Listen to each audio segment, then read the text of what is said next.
Assalamualaikum warahmatullahi wabarakatuh. Alhamdulillahilladzi anzala ala 'abdihi al-kitab wa lam yaj'al lahu 'iwaja qayyiman liyunzira ba'san shadidan min ladunhu wa yubashshiral mu'minina alladhina ya'maluna as-salihati anna lahum ajran hasanan. Wassalatu wassalamu ala ashrafil anbiya'i wal mursalin Sayyidina Muhammadin wa ala alihi wa sahbihi ajma'in. Amma ba'd. Tuan-tuan dan puan-puan, putra-putra dan puteri-puteri Islam yang dihormati lagi dimuliakan, lagi sekali kita bersyukur kepada Allah Subhanahu wa taala yang telah mengizinkan pertemuan di petang yang hormat ini untuk bersama-sama kita duduk mengkaji Al-Quranul Karim. Dan Al-Quranul Karim merupakan mukjizat teragung yang Allah kurniakan kepada manusia dengan perantaraan Nabi Muhammad SAW.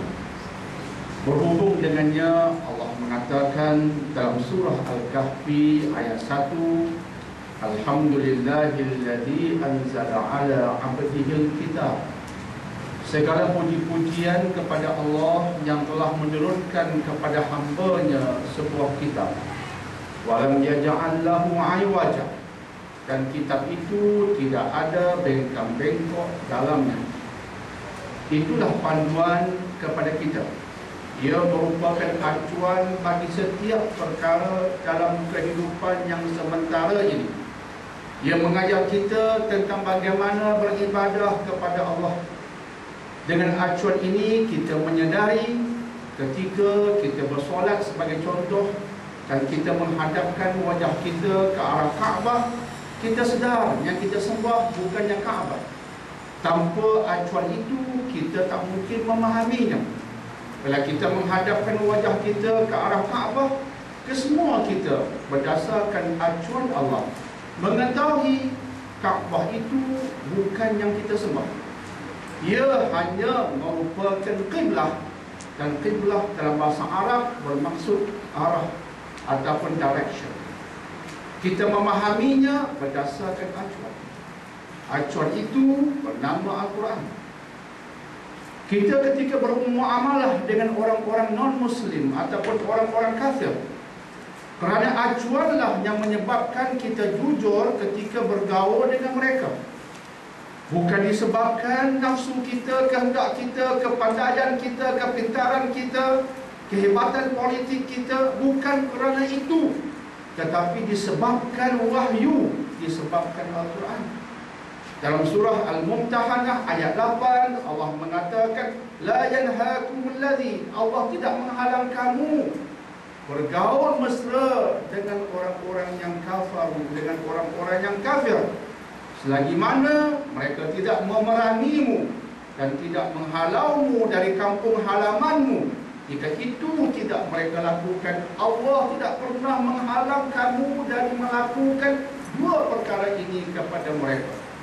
Antabarruhum wastuqsitu ilaihim, melakukan kebaikan kepada mereka dan bersikap adil terhadap mereka.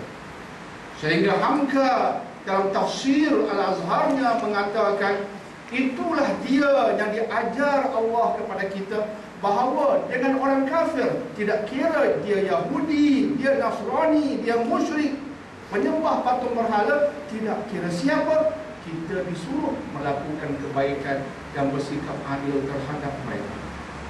Kita melakukannya kerana wahyu. Sama juga sikap kita ketika kita bergaul antara lelaki dan perempuan. Kita mengetahui bahawa Allah menegaskan dalam surah Ali Imran, walaysal dzakaru kal untha, dan sesungguhnya lelaki dan perempuan tidak sama. Ketika golongan feminis cuba menegakkan satu kepercayaan yang kononnya mengatakan laki-laki dan perempuan adalah sama, man and woman are the same. Ini isu kesamaan ganda yang ditonjolkan hari ini, tetapi kita berkata tidak. Sebab Allah mengatakan walaysa dzakaru kal untha, lelaki dan perempuan tidak sama. Dan hari ini dunia semakin sedar. Pakar-pakar di barat sekalipun mengeluarkan buku mengatakan ya, lelaki dan perempuan tidak mungkin sama.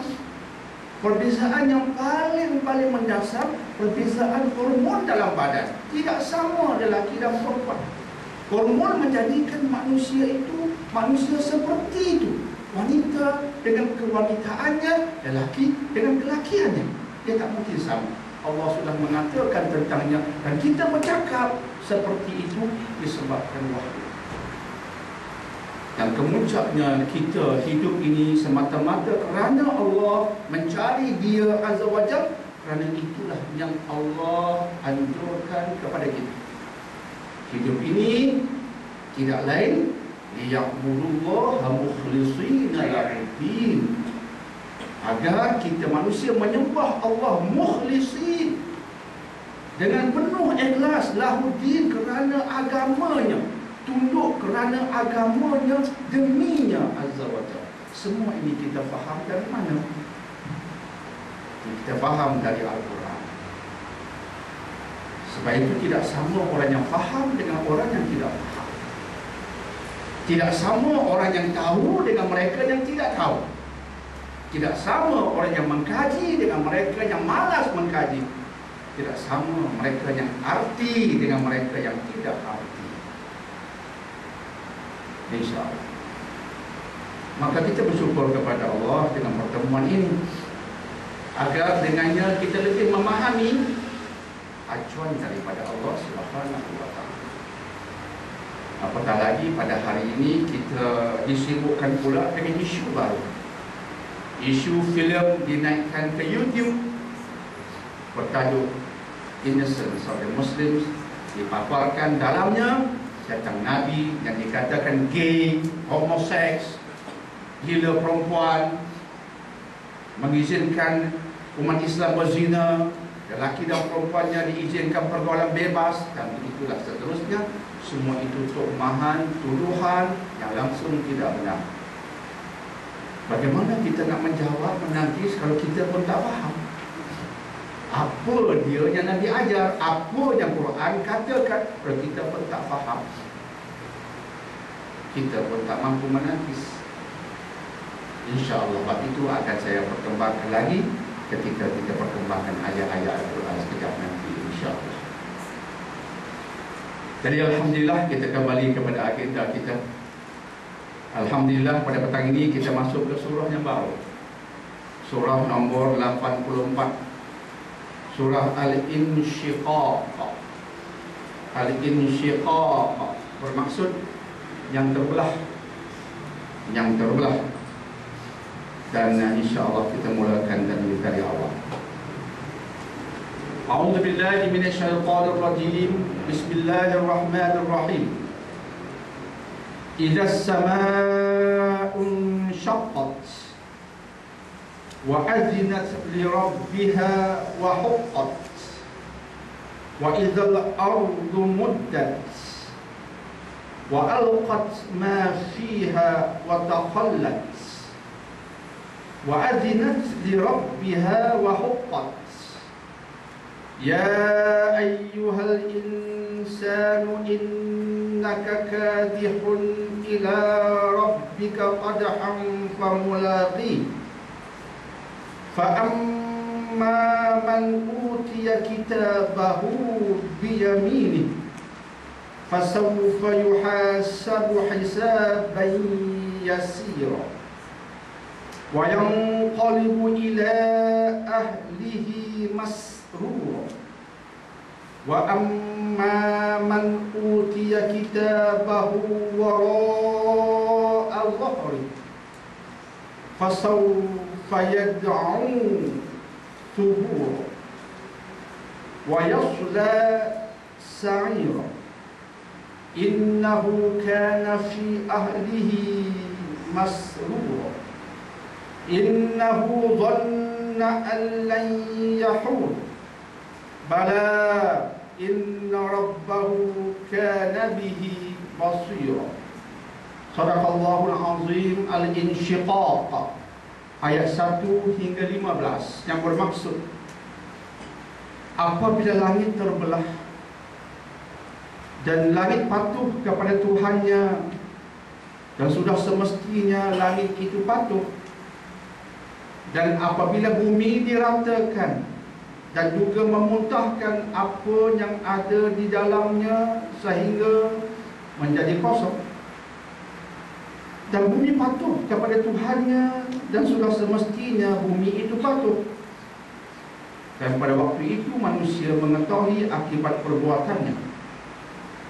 Wahai manusia, sesungguhnya kamu telah bekerja dengan bersungguh-sungguh menuju Tuhanmu, maka pasti kamu akan menemuinya. Adapun orang-orang yang diberikan kitab catatannya dari sebelah kanan, maka dia akan diperiksa dengan pemeriksaan yang mudah, dan dia akan kembali kepada kaumnya yang sama-sama beriman di syurga dengan gembira. Adapun orang yang diberikan kitabnya dari belakang dan di sebelah kiri, maka dia akan berteriak, celakalah aku, dan dia akan masuk ke dalam api yang menyala-nyala, yakni neraka. Sesungguhnya dia dahulu di dunia bergembira di kalangan keluarga dan kaumnya yang sama-sama kafir. Sesungguhnya dia yakin bahawa dia sekali-kali tidak akan kembali kepada Tuhannya.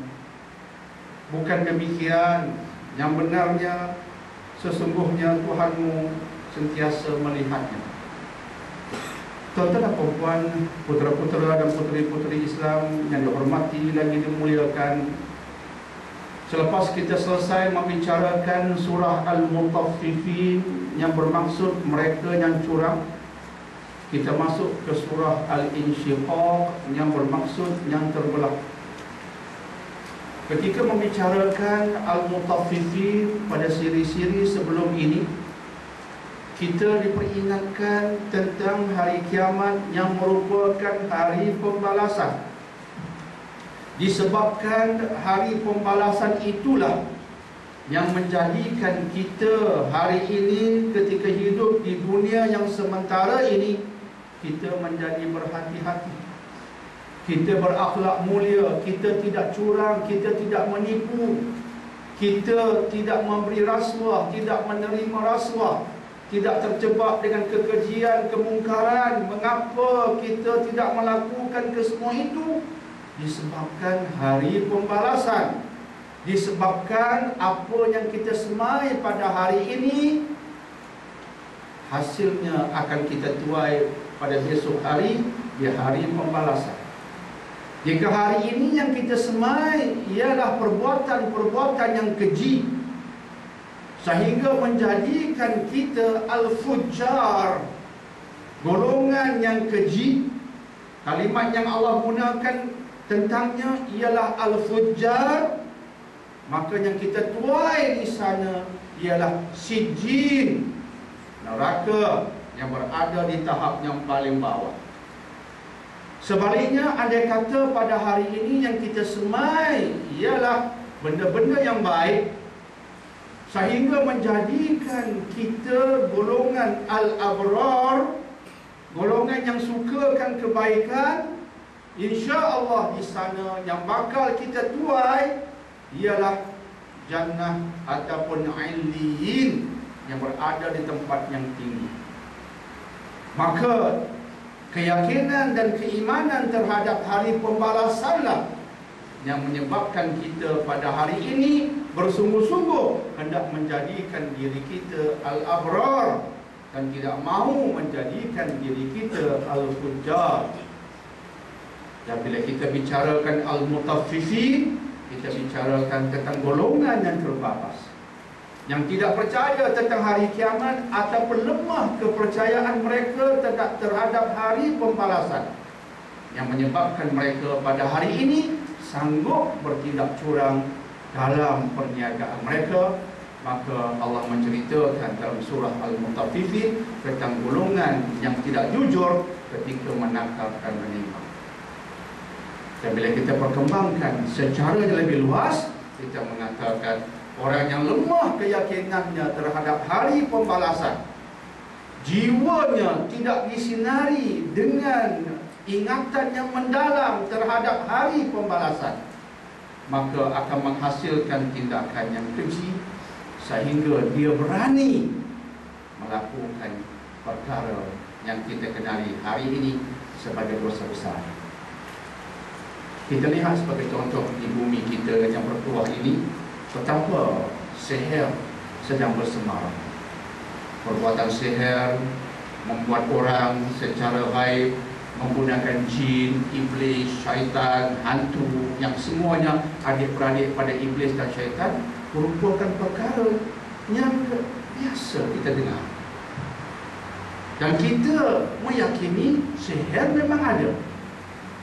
Surah Al-Baqarah yang kita bicarakan puluhan tahun dahulu, antara ayat yang Allah ceritakan ialah tentang sihir.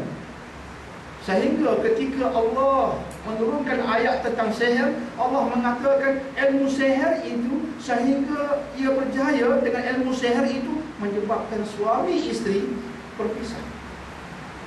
Manusia berkahwin kerana suka sama suka, cinta sama cinta, akhirnya disebabkan ilmu sihir mereka bercerai. Allah mengatakan itu wujud dan Allah izinkan.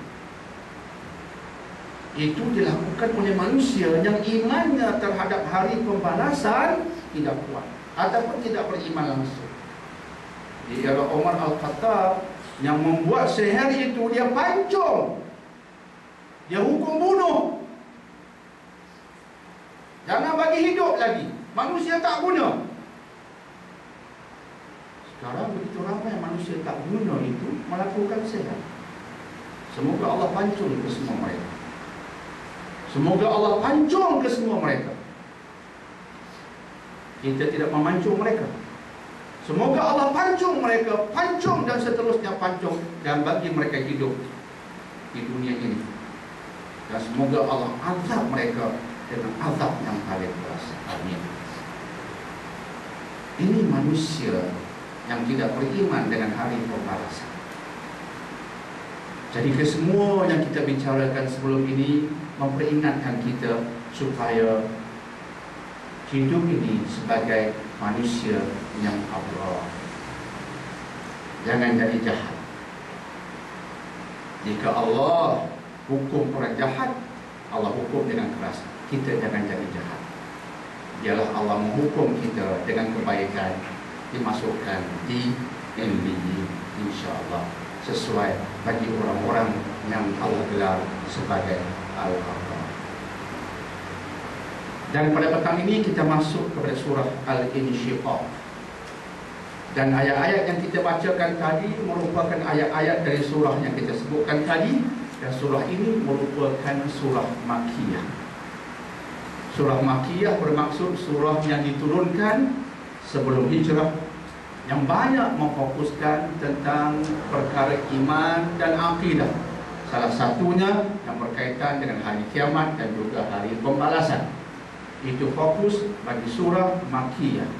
Maksud Makkiyah sebagai ulang kaji, maksud Makkiyah ialah ayat ataupun surah yang diturunkan sebelum hijrah, berlawanan dengan Madaniyah. Madaniyah bermaksud ayat ataupun surah yang diturunkan selepas hijrah.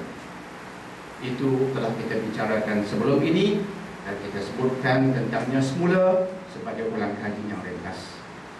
Maka surah ini surah Makkiyah, dan temanya ada berkaitan dengan hari kiamat ataupun hari pembalasan yang telah kita sebutkan tadi.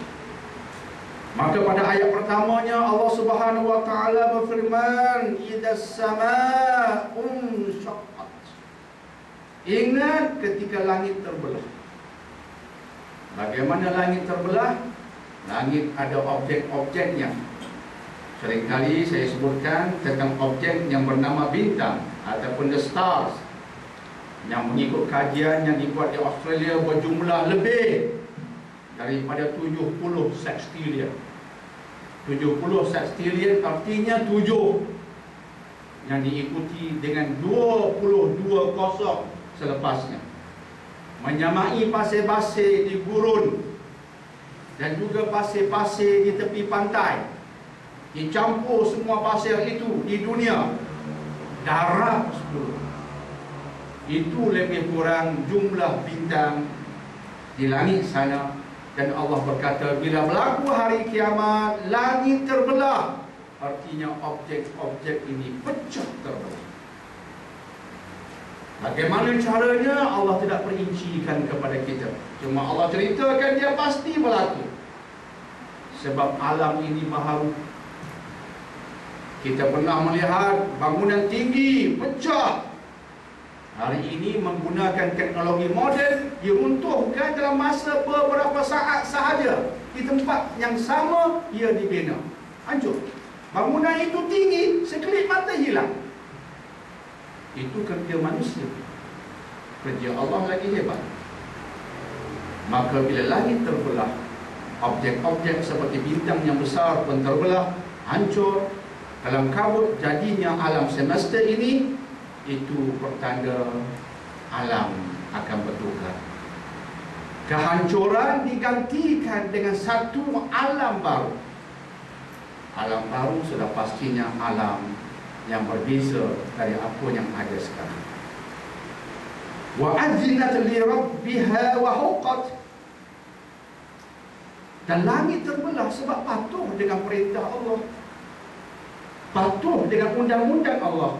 Sampai masanya malaikat yang berkenaan meniup sangkakala, pada ketika itu kamu akan hancur, dan mereka patuh. Kehancuran itu kehancuran yang Allah rancang dan Allah patuh.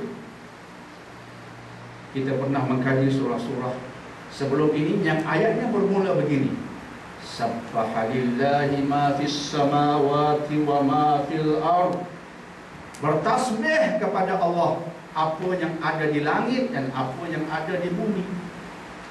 Alam ini bertasbih kepada Allah, tapi dengan cara yang kamu tidak faham, dengan cara yang kita tidak faham. Rumput rampai bertasbih kepada Allah tanpa henti, tapi kita tidak memahaminya.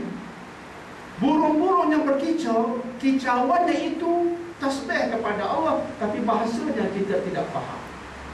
Tetapi yang kita faham satu: semua ini beredar, bergerak, bertindak, beraktiviti mengikut undang-undang tertentu. Itu kita faham. Bumi berpusing, cakrawala berpusing, bintang-bintang berpusing, satelit seperti bintang berpusing mengikut pusingan tertentu. Kalau kita tawaf, kita pergi melakukan umrah, kita melakukan haji, kita bertawaf. Begitulah juga pusingan objek-objek yang Allah ciptakan. Kalau ditunjukkan melalui kaca TV, manusia bertawaf, kita nampak cantik, begitu damai. Begitulah alam ini, begitulah tawafnya, pusingannya. Mana bintang tahu itu orbitnya? Begitulah orbitnya, tak boleh dilawan. Bintang tidak tahu, dia tidak ada akal, tidak ada intelek. Tetapi Allah memberikan kesedaran kepadanya dengan cara yang Allah mahu, bahwa akulah Tuhanmu, patuh ini. Mereka kata, kami patuh. Kami datang dengan patuh. Dan kepatuhan itulah yang menyebabkan alam ini dengan sistem yang cantik sungguh. Saya pernah menyebutkan tentang DNA. DNA nak kita kiaskan dengan apa? Bahasa moden, dengan komputer. Tuan-tuan tahu tak, komputer itu, programnya itu hidup dengan 2 digit saja, dengan bahasa nombor 0 dan 1. Bahasa komputer yang melahirkan tindakan yang canggih dari komputer itu hanya menggunakan bahasa nombor, dan nomornya 0 dan 1. 0, 1, 0, 1, 0, 0, 1, 0, 0, 1, 1. Olahan dari kosong dan satu melahirkan komputer yang wow, nampaknya begitu canggih, dapat menghasilkan tindak tanduk yang mengagumkan. Dia terhasil dari bahasa kosong dan satu saja. DNA ada bahasanya. Bahasanya bahasa kimia. Bahasanya bahasa kimia. AGCT, singkatannya AGCT. A, adenine. G, guanine. C, cytoksin. T, thymine. AGCT bahasa DNA. Disusun dengan begitu indah sehingga ya Rabbi melahirkan mata yang begitu kompleks. Komputer yang hebat tidak boleh melihat, tetapi mata ini boleh melihat. Kita melihat warna yang berbagai, boleh bezakan warna ini berbanding warna ini. Jika hijau ini adanya gelap sedikit, boleh kita bezakan menggunakan mata ini, menggunakan alat yang dipanggil Ross and Cones yang ada di belakang mata. Di sana pula di belakang ada retina, ada pula yang dipanggilkan optic nerve, pergi terus kepada otak. Bila kita melihat, kita dapat maklumat. Kita melihat, kita boleh menilai, membuat analisis. Kita melihat, kita boleh buat tindakan. Kita melihat di hadapan kita ada ular, kita bertindak terus. Bukan terus kita pergi bagi salam, pegang kepala dia, tidak. Kita cabut lari. Kita bertindak secara berhati-hati. Dari penglihatan melahirkan tindakan, perasaan, emosi dan sebagainya. Mata yang kompleks ini terhasil dari DNA. Dan badan kita ada sel yang jumlahnya trilion. Jumlah sel dalam badan ini trilion. Setiap sel bertindak mengikut arahan DNA. Bagaimana sel boleh faham arahan itu? Dan bagaimana DNA boleh mengeluarkan kod arahan? Sel ini kamu akan jadi mata. Sel ini kamu akan jadi bibir. Sebagai bibir, kamu sel yang akan bertindak sebagai satu sel yang nipis, tidak seperti kulit yang bersebelahan dengannya yang bernama dagu. Maka lahirlah kulit. Bahagian dagu berbeza dengan kulit ataupun selaput yang berkaitan dengan bibir. Hidung kamu berbeza, ada lubang. DNA bagi arahan. Siapa mengajar DNA tentang kod arahan ini?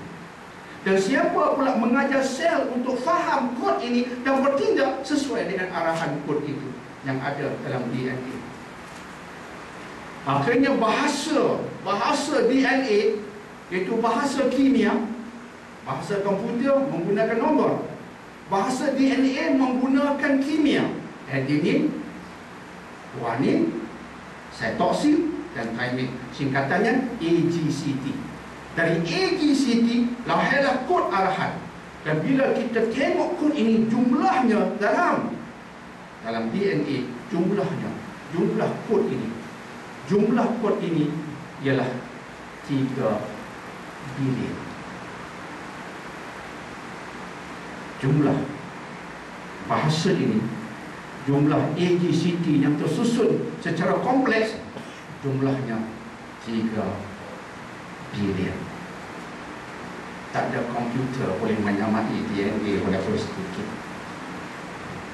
Bagaimana DNA boleh faham kod sehingga susunannya dengan menggunakan 3 bilion kod kimia ini tersusun dengan baik, dengan baik, menghasilkan manusia seperti kita yang takwi. Itulah kerja Allah. Kita sebutkan ini sebab Allah sentiasa menyebut tentang kejadian kita. Sebab dari situ kita kenal kekuasaannya, keagungannya. Jika tidak, kita tak nampak. Kita memang tak nampak Allah. Tapi bila kita tengok, kita ulang kaji kejadian insan, kejadian alam yang begitu kompleks tetapi harmoni, kita yakin ada pencipta, ada penggubal undang-undang yang luar biasa. Maka dia adalah Allah Dan Allah yang merupakan pencipta, dia juga mencipta hari kiamat. Itu saja. Allah yang boleh mencipta alam ini, boleh merubah alam ini dan mencipta alam lagi satu. Apa yang pelik? Yang ini dah canggih, yang lagi satu juga canggih. Sebab penciptanya Allah Azza wa Jalla yang akbar. Itulah cara kita menguatkan keyakinan kita. Maka Allah mengatakan alam ini dengan kecanggihannya patuh kepada Allah. Dan bila Allah mengatakan pada detik ini kamu akan hancur, mereka berkata sami'na wa ata'na, kami dengar, kami patuh. Dan mereka hancur untuk bertukar kepada alam baru. Mereka patuh. Manusia tidak patuh. Manusia yang tidak patuh, dia engkar. Alam patuh. Wa idzal ardu muddat, dan apabila bumi diratakan, kita pun tak faham. Tapi yang kita faham secara dasarnya, kita tahu bumi ini ada bukit bukau, ada gunung ganang. Dan bila Allah ratakan, semua runtuh jadi sama. Bukit bukau beruntuh, gunung ganang beruntuh, disamaratakan. Berlakulah keruntuhan alam. Dan kemudian Allah mengatakan wa alqad ma fiha wa takhallat, dan bumi memuntahkan apa yang di dalamnya sehingga menjadi kosong. Sekarang yang kita lihat benda luaran, pohon-pohon, kita tak faham sangat apa yang ada di dalam sana. Di dalam bumi ada apa? Sains mengatakan bumi ada 7 lapis di dalamnya. 7 lapis kesemuanya. Yang kita nampak yang indah-indah di atas muka bumi, yang di dalamnya kita tak tahu. Ketika berlaku hari kiamat, Allah mengatakan dimuntahkan apa yang di dalamnya. Ada ulama mengatakan maksudnya tulang belulang manusia yang dah mati dikeluarkan sebelum mereka itu dihidupkan semula. Allah Ta'ala. Itu pun tidak mustahil. Tulang-tulang ditemui dari masa ke semasa. Tulang haiwan, tulang manusia. Orang bercakap tentang the peking man, manusia, dan digelar sebagai the peking man. Orang bercakap sebagai tulang the hominids, iaitu makhluk seperti manusia sebelum ini, lama dahulu. Ditemui tulang. Tulang itu di dalam. Sekarang kita temui sedikit-sedikit. Bila berlaku hari kiamat, dimuntahkan semua tulang itu, dimuntahkan semua isi bumi keluar, sebelum bumi bertukar pada bumi baru dan manusia dihidupkan semula. Semua ini berita baik. Sebab itu ulama akidah mengatakan ini ilmu sam'iyat. Ini ilmu sam'iyat. Apa dia sam'iyat? Berita yang tidak diketahui melainkan dari sumber Al-Quran dan Sunnah. Apa-apa yang tidak datang dari Quran dan Sunnah maka ditolak. Sebab dia ghaib. Dia tidak boleh difahami oleh sains. Saintis tak mampu mengkajinya. Syurga, neraka. Saintis telah mendapati syurga itu sebenarnya berada di bintang sekian-sekian. Bohong. Dia bukan boleh kita sainskan. Maka dia berita lain. Kita yakin sebab sumbernya Quran dan Sunnah. Maka itu kita panggil sam'iyat.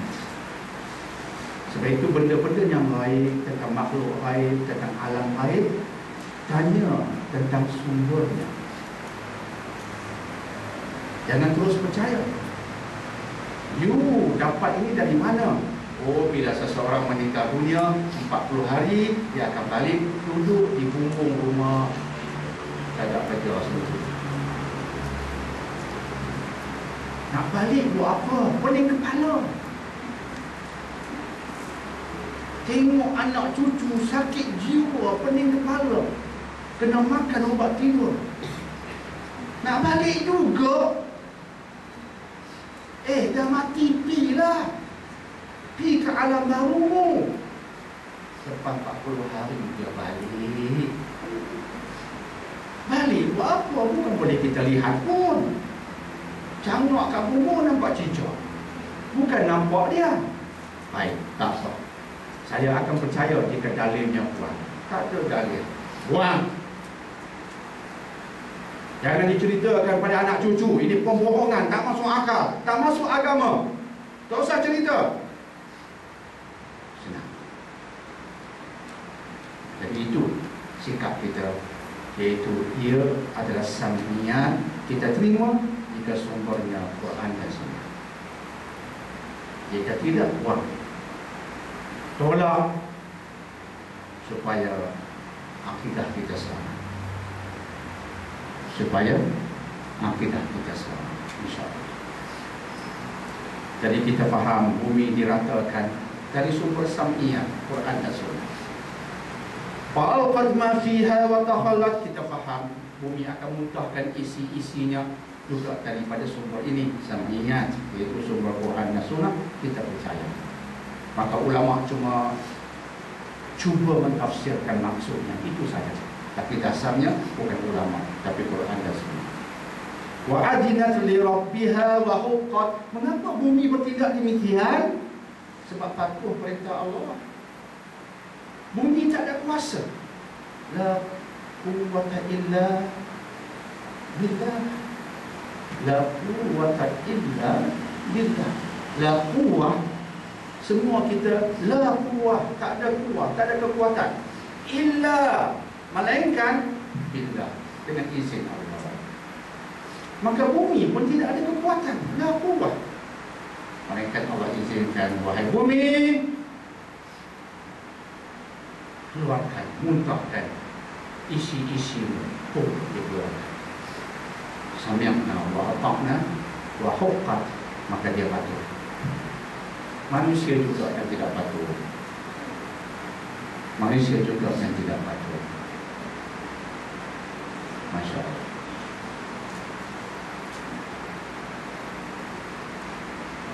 Ya ayyuhal insan. Sekarang Allah menyuruh insan. Selepas Allah mengatakan langit patuh, maka dia terbelah. Bumi patuh, maka dia memuntahkan isinya. Patuh semua. Manusia macam mana? Manusia macam mana pula? Patuh juga ke? Maka ayat yang berikutnya, ayat ke-6, Allah tunjukkan kepada insan, kepada kita. Ya ayyuhal insan, wahai insan, innaka kadihun ila rabbika katafa. Kamu bersungguh-sungguh menuju Tuhan. Allah sebut bersungguh-sungguh.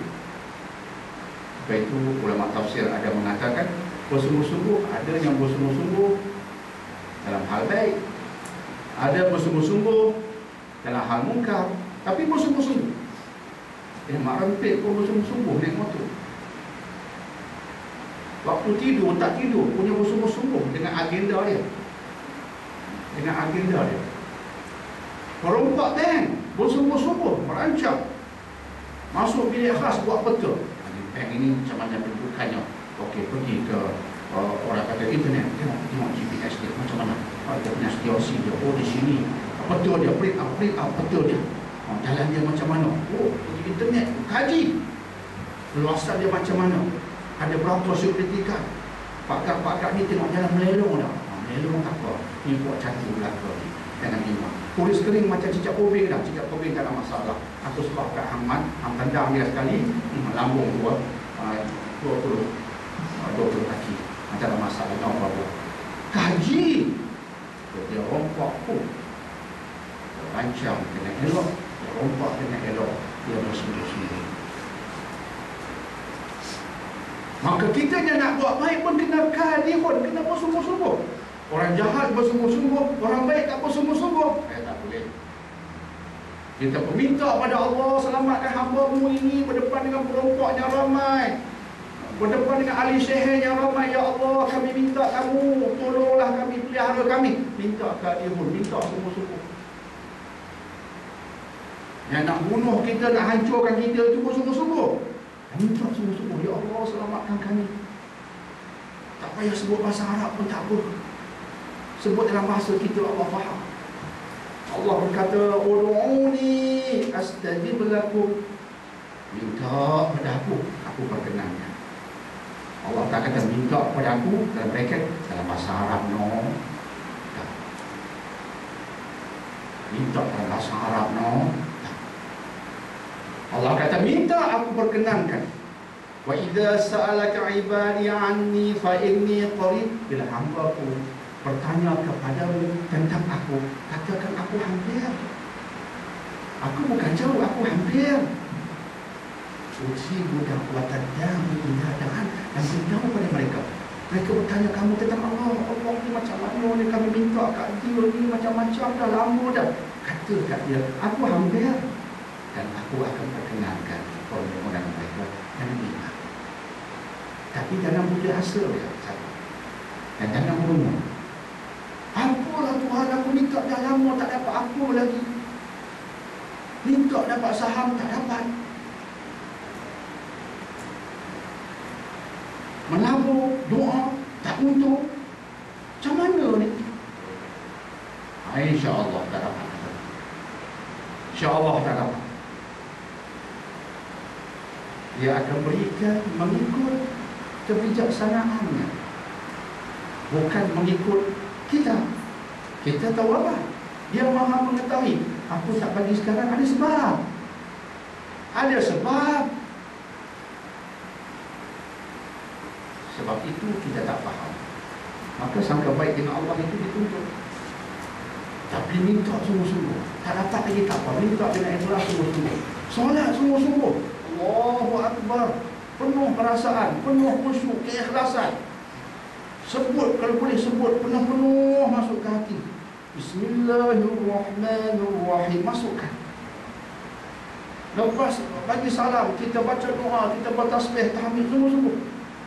Sungguh-sungguh beri perhatian, konsentrasi mendalam ketika menyebut kalimat-kalimat mulia itu. Jangan duk cangok tengok buku Allah. Nampak pula cat tak apa nak terang kat buku. Terus nampak ubah di masjid tu, rupanya Allah. Keping-keping dia terkeluar. Nampak. Itu doa apa sampai nampak habisnya orang lain tak nampak. Dan jangan Kadihun. Buat sungguh-sungguh. InsyaAllah berjaya. InsyaAllah. Dan akhirnya famulaki dan kamu pasti akhirnya akan bertemu dengan Allah, membawa amalan kamu, bawa amalan kita. Nasi kandang tak bawa, rokok tak bawa, baju untuk Terengganu Kelantan tak bawa, baju Sulawesi tak bawa, ini Bandung tak bawa, Tom Yam tak bawa. Habis bawa apa? Amal yang Allah terima pula untuk sampai ke sana. Amal yang ikhlas dan mengikut kacamata syariat. Kalau tak ikhlas, tak boleh bawa. Ikhlas tak ikut syariat, tak boleh bawa. Nak bawa ni kena ada syarat yang Allah tetapkan. Boleh kita bawa, kita selamat sampai-sampai, ya Allah, inilah amalanku kerana-Mu, aku redha. Bila Allah redha, kita selamat, insya-Allah. Kamu lagi akan bertemu dia. Jadi kita berdoa kepada Allah, kita bertemu dia Azza wa Jalla dalam keadaan Allah redha dengan kita, kita redha dengan dia. Itu doa kita. Radhiyallahu anhum wa radu anhu. Allah sebut. Pertemuannya macam mana? Radhiyallahu anhum. Pertemuannya, senario-nya Allah sebut. Radhiyallahu anhum. Allah redha dengan mereka. Wa radu anhu. Dan bila Allah redha, Allah berikan anugerah syurga. Dapat anugerah.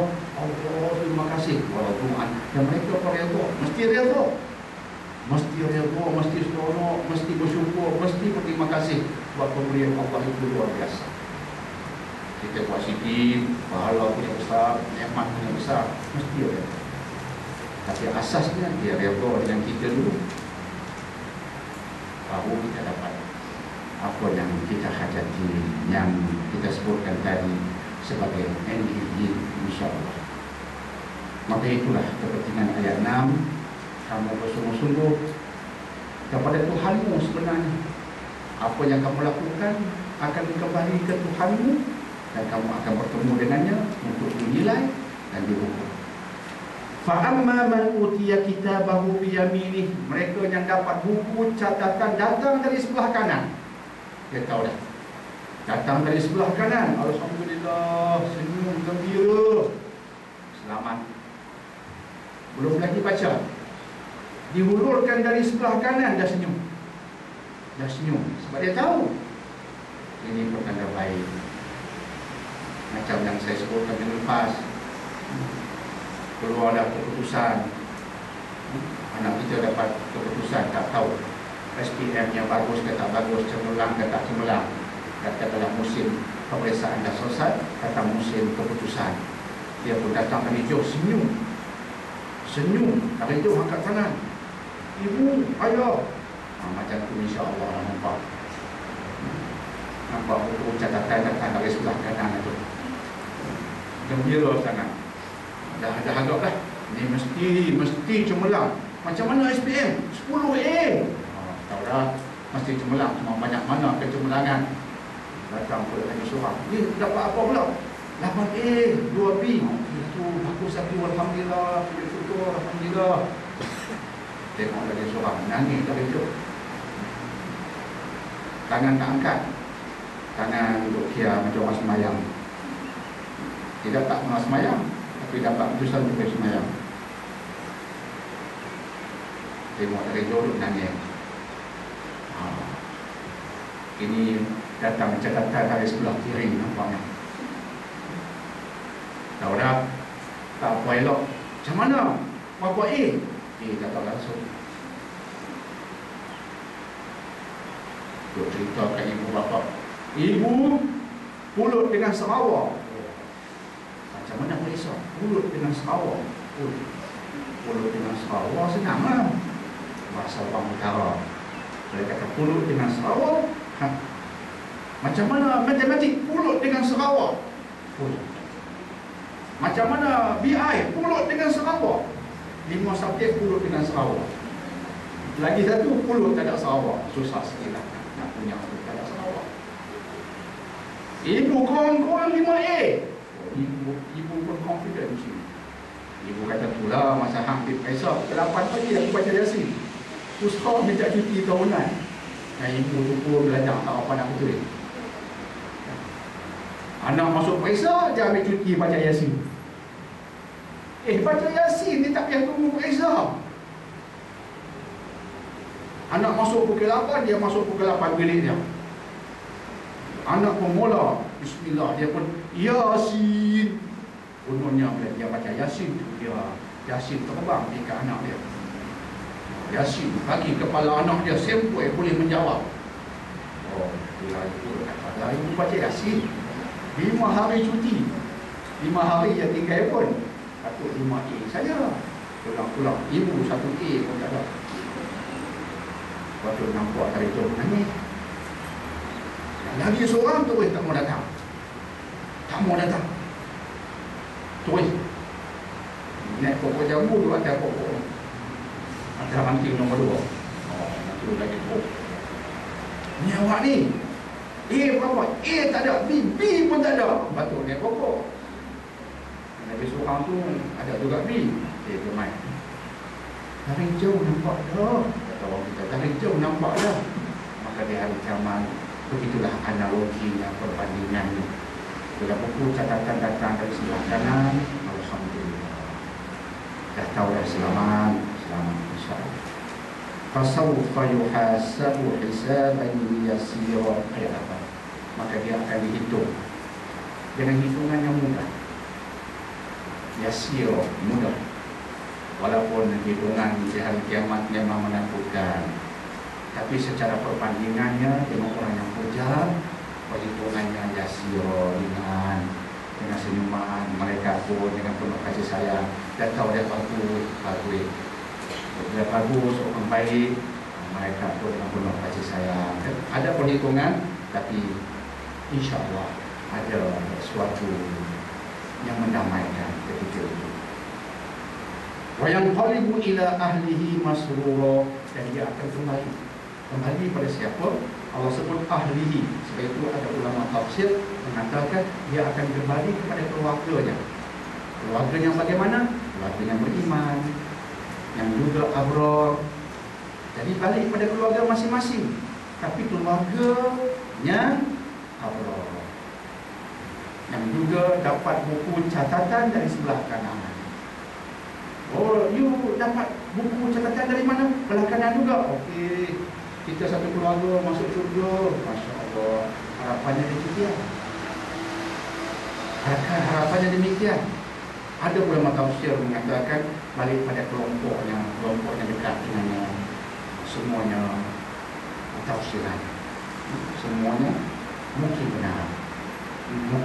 Keluarga yang terdekat dengan kita, keluarga berbentuk keturunan, dan keluarga berbentuk perkahwinan, itu yang terdekat. Jadi akan balik. Bayangkan jika suami isteri bertakwa masuk surga. Abang mana? Cuma abang rumah yang kat kanan. Alhamdulillah, aku pun dapat dari sebelah kanan juga masuk surga. Senyum. Masa tu isteri punya lawa cantik, suami punya sedap. Di bumi ini mungkinlah penuh dengan kurban garam dan juga tanam, tapi di sana Masya Allah tak imbang apa. Alhamdulillah, jika dapat buku catatan dari sebelah kanan, kembali pada keluarga masruro. Masruro maksudnya gembira. Itu jangan Allah tutup dengan masruro, kita faham. Gembira soknya, bergembira semua di sana. Masya Allah. Itulah doa kita kepada Ilahi, semoga kita dan family kita sampai ke situ insya-Allah. Amin. Terus kita masuk ke ayat nombor 10. Wa amma man utiya kitabahu wara'a dhahri, adapun mereka yang dapat buku catatannya dari belakang. Dari belakang. Ada pula ayat sebelum ini yang kita bicarakan tentang orang-orang yang keji ini, dia dapat buku catatannya dari sebelah kiri. Mana satunya betul? Sebab itu bila ayat seperti ini, ulama ada cakap, dia himpun semua.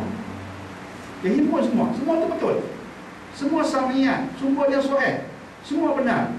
Jadi setiap sesuatu memperintikan sesuatu yang lain. Ini sekadar ini tambah lagi. Jadi ulama mengatakan dia datang dari sebelah kiri. Jika yang dari sebelah kanan, Allah tak sebut dari belakang. Jadi simpel, kata cara bagus berdepan, sudah alhamdulillah. Yang dari sebelah kiri ayat lain. Datang ke belakang pula, bayangkan nak ambil buku catatan dari belakang. Kalau belah kiri itu pun menakutkan, kena ambil dari belakang pula, menyusahkan. Nak cerita berita tak baik lagi.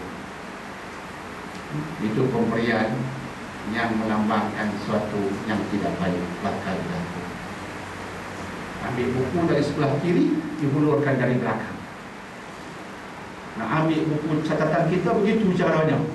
Susahlah masa depannya. Itu isyarat daripada Allah Azza wa Jalla. Kita minta simpanglah, kita dapat buku catatan dari cara itu, dari belah kiri, belakang pula yang berbeza.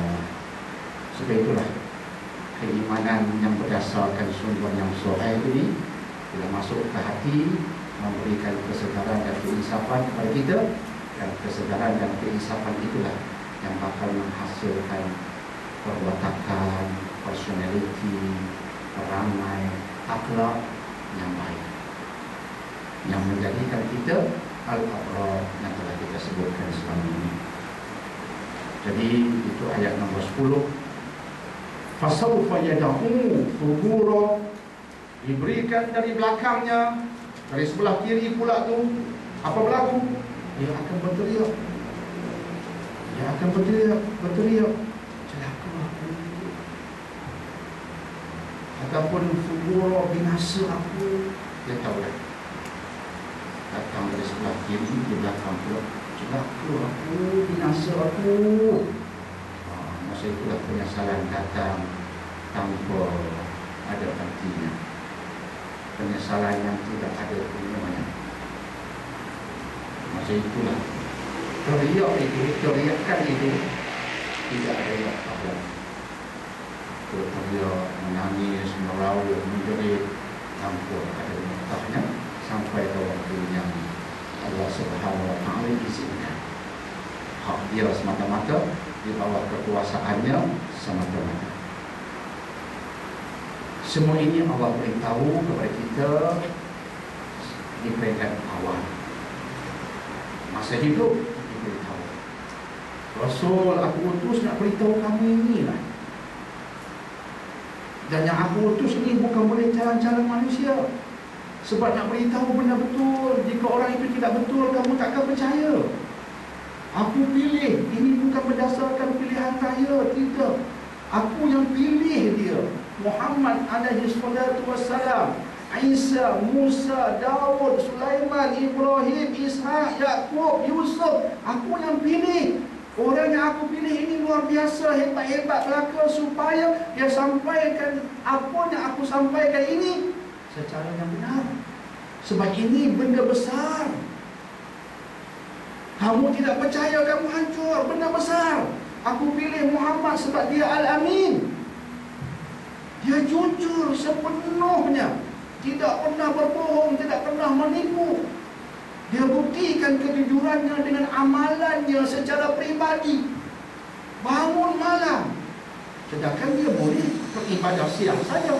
Kalau malam aku tidur, beribadah waktu siang saja pun dah okey. Tidak, waktu malam dia bangun juga. Bagi orang lain bukan kewajipan, bagi baginda satu kewajipan. Boleh baginda beribadah ambil syarat saja 5-10 minit, tidur semula. Bukan 5-10 minit, berjam-jam. Boleh semayang duduk, semayang berdiri. Hanya ketika tua, sakit, duduk sekejap. Itu pun kata Aisyah, duduk sekejap. Di hujung berdiri juga. Padahal semayang sunat duduk sepenuhnya pun dah bagus. Nabi pula dah tua, dah sakit. Selayaknya duduk, Nabi duduk sebab sakit, dah tua. Tapi di hujung nak sempurnakan juga solat berdiri juga.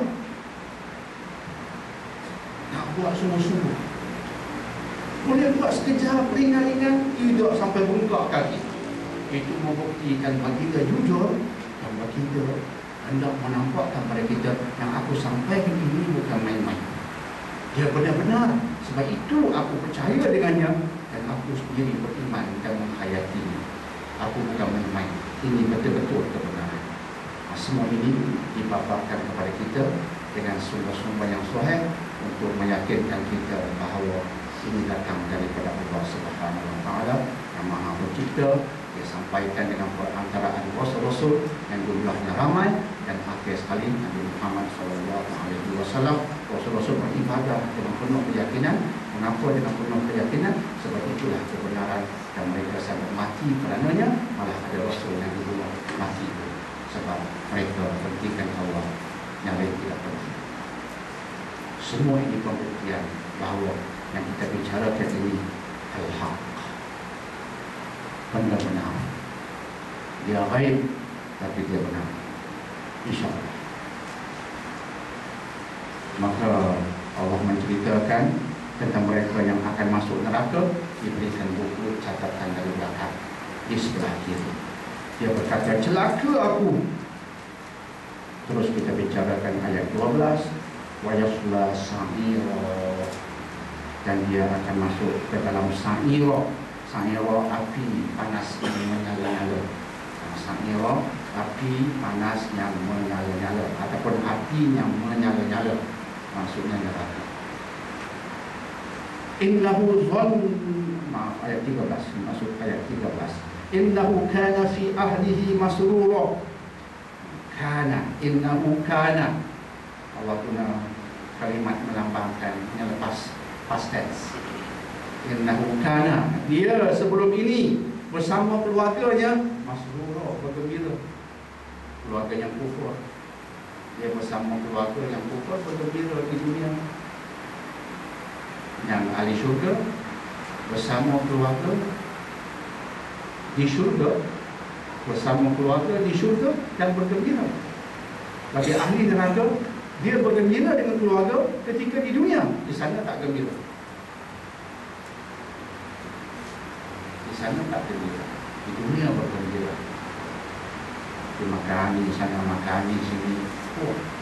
Ketika makan tak semayang, enjoy sana, enjoy sini, tak ambil kira halal dan haram. Di sana masuk neraka, tak gembira lagi bersama keluarga. Yang hari ini berjaga-jaga mengikut syariat, di sana masuk surga bergembira dengan keluarga. Di dunia ada ujian. Ahli neraka di dunia nampak senang, happy lah dia buat. Sebab itu kita kena faham ayat ni. Sebab tu setengah orang dia tak bertakwa pun, tapi nampak family dia macam happy saja. Jangan tertipu ya. Kita bicara ayat ni, dia ada suatu kesan pada kita. Cara menilai. Cara menilai. Kadang-kadang orang itu sama-sama bertakwa, kena ujian, itu dan ini, nampak macam Allah tak sayang saja. Tak. Sayang Allah bukan begitu. Kadang-kadang kerana Allah sayang, tu Allah uji. Tidakkah Rasul itu yang paling Allah sayangi? Ujian yang mengatasi manusia lain. Cara Allah berbeza dengan cara kita. Kita faham sayang Allah itu macam orang kafir faham. Tak ada ujian, tak ada tsunami, tak ada gempa bumi, tak ada ribut taufan. Itu tanda sayang. Allah kata bukan begitu. Sayang aku bukan begitu. Sebab itu kamu kena faham. Ini samiyat. Faham berdasarkan Quran Sunnah, baru kamu faham sayang aku macam mana. Bukan macam yang kamu mau, macam yang aku mau. Yang aku mau begini. Walau berduaan aku pasti memuji kamu. Dan Rasul dipuji dengan cara yang paling dahsyat. Itu cara aku. Kamu kena faham cara aku. Maka ada keluarga yang baik-baik tapi dipuji. Macam Allah tak sayang aja. Tidak. Jangan salah menilai. Tiba-tiba di sana masuk syurga, masrur, gembira di sana selama-lamanya. Allah uji mereka sabar. Allah nak balas kesenangan, kebahagiaan di sana.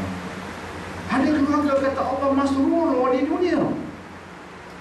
Masrur di dunia. Kerana dulu di dunia Allah nampak macam bahagia aja. Isteri pakai skirt, dancing, karaoke. Lama ada karaoke tu banyak atas petah suami isteri tu. Semayang tidak. Yang nampak macam damai sajalah. Pasal apa kita tak damai lah? Padahal kita semayang.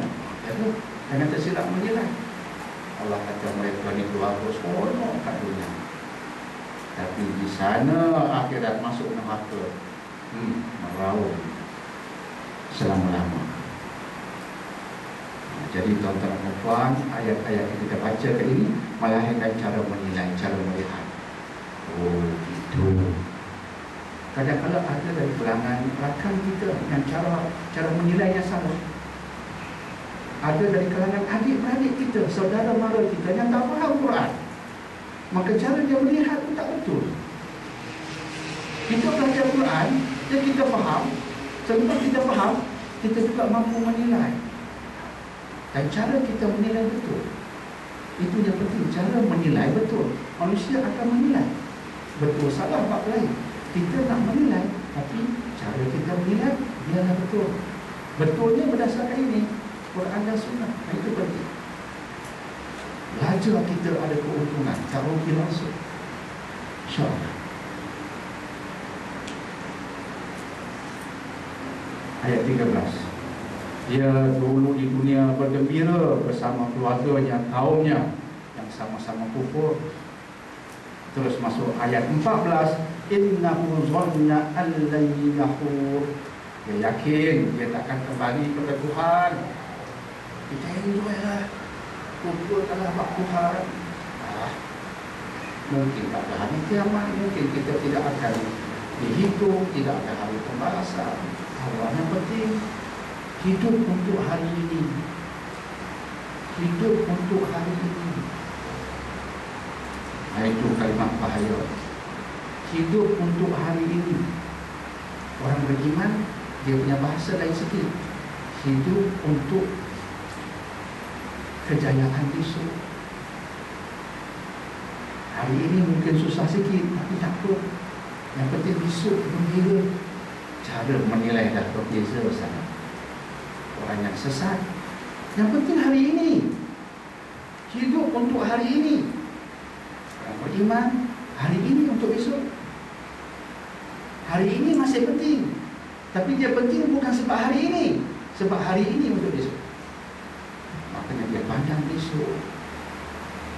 Adakah hari ini menguntungkan besok? Menguntungkan besok. Hari ini menguntungkan besok. Okey. Hari ini beginilah caranya. Sebab menguntungkan besok. Tidak menguntungkan besok, aku ubah dengan cara yang lain. Jadi kefahaman beginilah yang akan membentuk perwatakan, perangai dan sebagainya. InsyaAllah ya.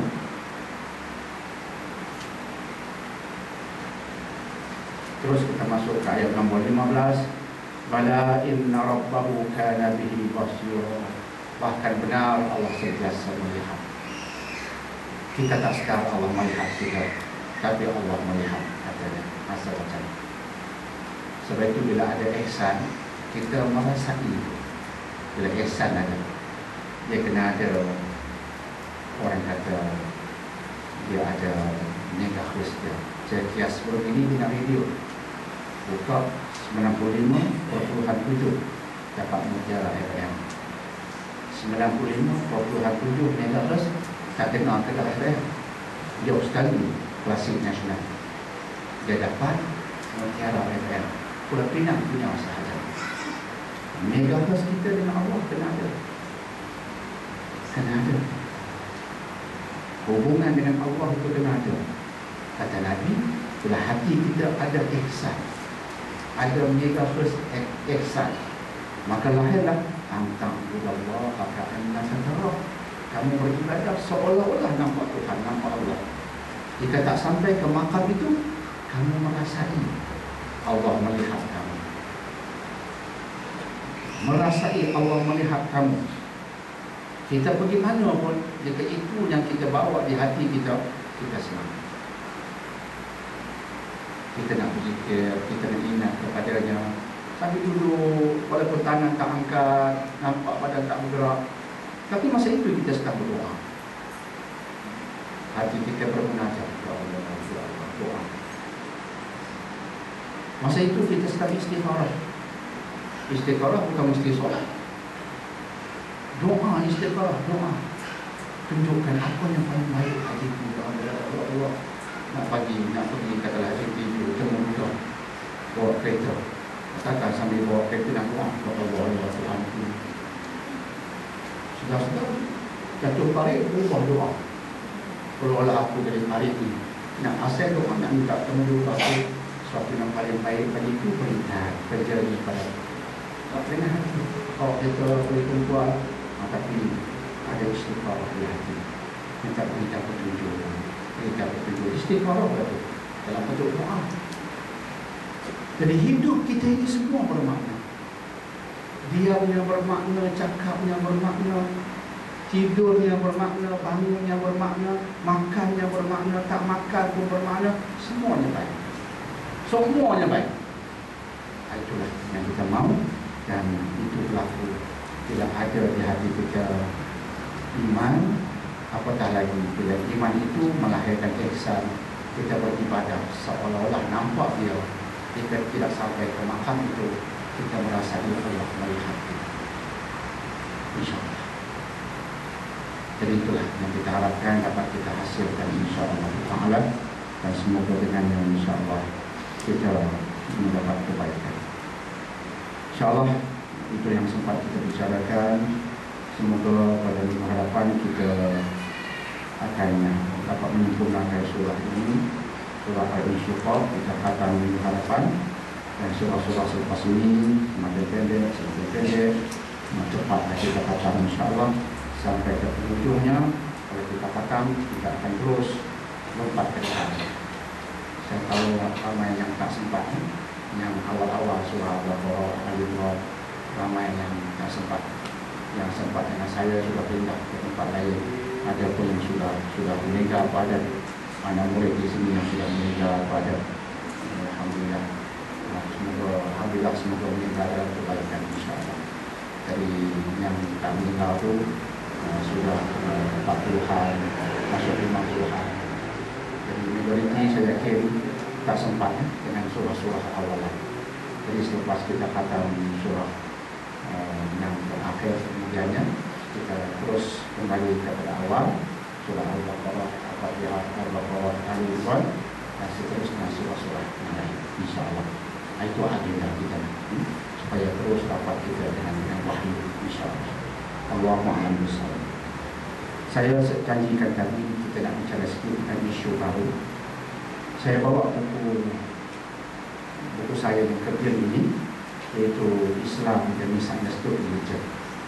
Mungkin nak mencadangkan dalam suasana orang kata kelam kabut tentang isu-isu semasa, salah satunya berkaitan dengan provokasi yang dihasilkan sebuah filem yang bertajuk Innocence of the Muslims yang dipaparkan di YouTube, yang menghina Nabi kita, melahirkan demonstrasi di sana sini, melahirkan juga pembunuhan budak Amerika dan beberapa orang rakyat Amerika terbunuh dalam demonstrasi yang mengganas dilakukan oleh orang Islam.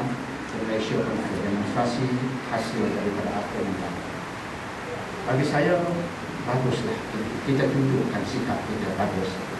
Tak salah demonstrasi itu, sebab dia nak tonjolkan sikap. Bagus juga umat Islam bersuara, tunjukkan pada dunia kita tak bersetuju. Tapi jangan sampai demonstrasi kita ataupun tindakan kita membenarkan apa yang mereka tuduh. Mereka menuduh Islam agama keganasan. Terbukti demonstrasi kita membunuh duta, membunuh rakyat Amerika yang tak ada kaitan dengan filem, memudaratkan orang biasa yang mungkin sebahagiannya tak tahu pun ada filem namanya Innocence of the Muslims di YouTube. Lepas kepala pecah, aku tahu kerana filem ke kepala aku pecah. Aku pun tak tahu ada filem tu. Tengok tidak sekali, tak ada masa. I'm busy with my thesis. No time able to see films in the YouTube. And now, you see what happened to my head? Jadi dia tak berdosa, kita dah tentu dia dah bunuh dia. Tak ada kaitan dengan filem tu. Sekaligus orang mengatakan benarlah, orang Islam ini dirangsang oleh Muhammad untuk mengganas. Terbuktilah sekarang. Tengok apa yang mereka buat. Itulah bahayanya kalau kita terlampau emosional. Jadi saya bersetuju kita tunjukkan sikap, penonjolan sikap dalam bentuk demonstrasi aman dan sebagainya bagus, sebab dia menampakkan bahawa umat Islam ini tidak boleh dikotak-katikkan. Kami akan tunjukkan sikap kami bagus, tapi ia tak boleh berhenti di situ. Dia tidak boleh berhenti dan berpuas hati di situ. Eloknya biarlah apa yang kita buat itu ada mesejnya. Demonstrasi itu biarlah demonstrasi yang aman, ada banner, panggillah wartawan-wartawan datang, tulis di situ. Satu bahasa Melayu, satu bahasa Inggeris. Bahasa Inggeris kena ada, bahasa Melayu tak cukup. Jadi orang tengok panel kita, kami tidak akan menghina Nabi Isa. Dia baca tak faham. Ada terjemahan dalam bahasa Inggeris. Kami tidak akan menghina Nabi Isa dalam bracket Jesus Christ. Kami tidak akan menghina Musa dalam bracket Moses. Kami tidak akan menghina Nabi Daud dalam bracket David. Sebab kesemua ini Rasul yang kami imani. Kami memuliakan mereka. Cuma orang tidak memuliakan Muhammad. Buat banner begitu. Mesti ada yang terkejut. Saya pernah ceritakan tentang Sister Khadijah Watson. Ingat tak nama itu? Sister Khadijah Watson. Nama asalnya Mary Sue Malva. Dia tulis artikel tentang dirinya. Ayat pertama sudah mengetuk minda kita. Dia tulis apa ayat pertama? dia profesor, dia padri, dia minister di gereja, dia pendakwah yang hebat, dia pakar teologi Kristian. Sudah pasti dia seperti ini tak akan perlu Islam, tapi dia perlu Islam. Akulah tu dia. Mary Sumalba, dia profesor bahagian ketuhanan. Dia pakar teologi Kristian. Dia pernah jadi priest, padri, minister, orang kanan gereja, bukan jalan-jalan. Dia berkata, orang macam ini kamu tak akan yakin dia akan perlu Islam, tapi itulah aku dan aku perlu Islam. Dan dia berkata, pengalaman aku, dia ajar tentang Islam, memang dia ajar benda negatif. Dia ajar untuk jadi padri benda negatif tentang Islam. Itu silabusnya. Itu silabus. Benda yang kita tak akan buat. Bila saya cerita tentang Kristian, apa saya cerita? Saya cerita benda yang benar tentang mereka. Yang jika kita cerita pada mereka apa kita belajar di sini, dia kata, you are right. You are right. Kita tak berbohong. Tapi mereka dia ajar benda yang salah. Benda yang salah.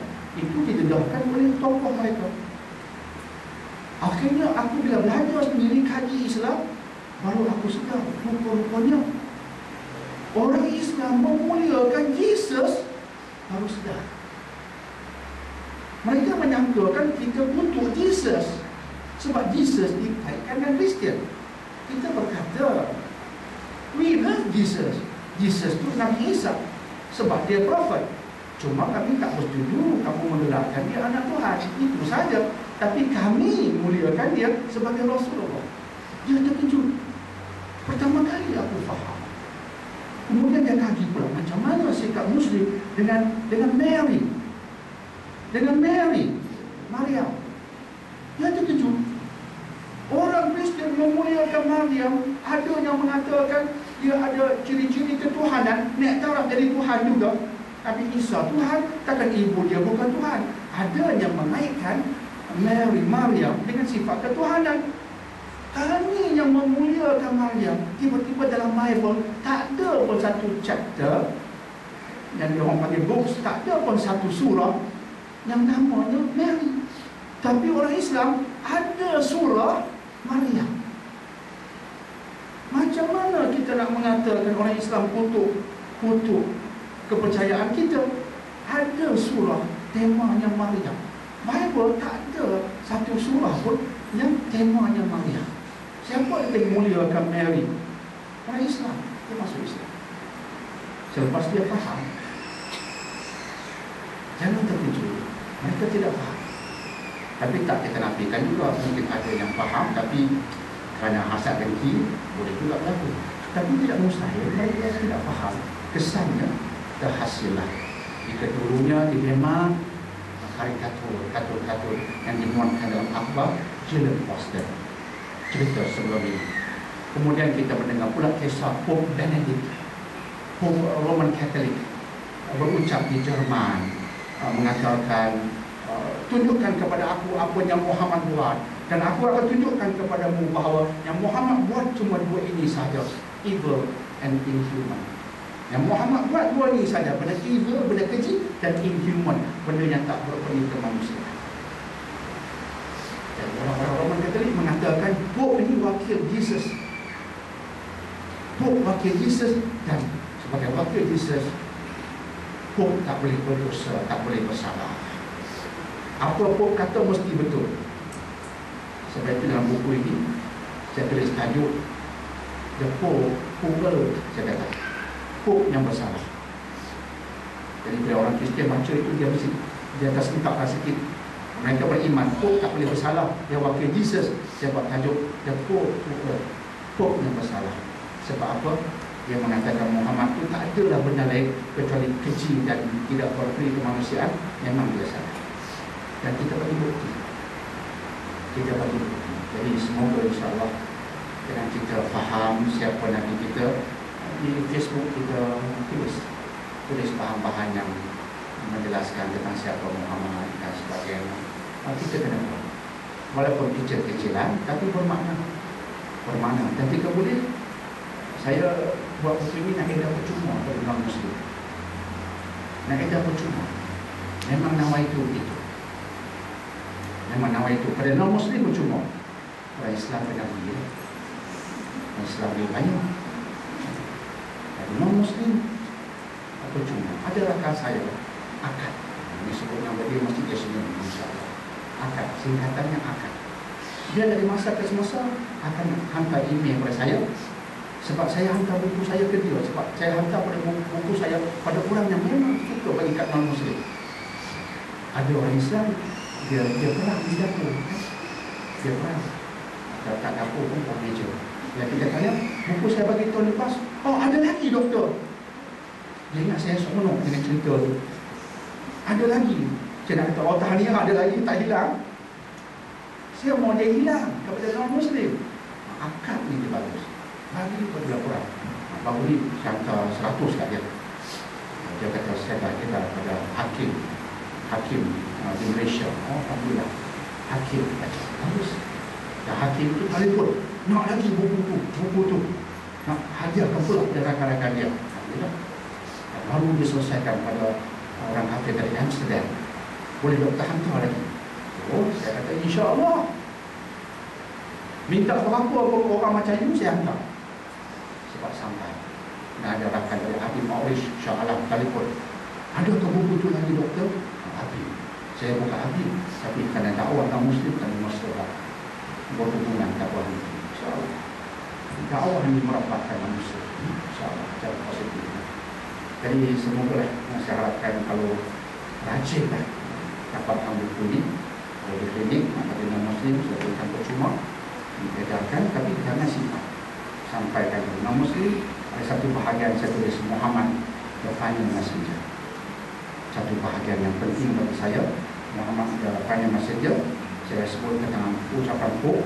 Kemudian ada satu tajuk besar, Who is this man? Ini tajuk-tajuk yang kata orang putih catchy lah, yang menangkap. Who is this man? Siapa lelaki ini? Ini cerita pasal apa? Obama ke Osama? Dekat-dekat nama Obama ke Osama? Muhammad. Saya cerita apa yang berlaku dan sebagainya. Dan kemudian cerita pasal Nabi, kemudian cerita hidup Nabi. Tapi ada satu yang saya sentuh. Yang ini makan masa sungguh nak tulis bab ini. Perkahwinan Nabi. Mengapa Nabi kahwin ramai? Isu. Ini saya akui lambat sungguh nak berhasil. Sebab tak boleh tulis begitu saja. Rojokannya macam mana? Kena kuat.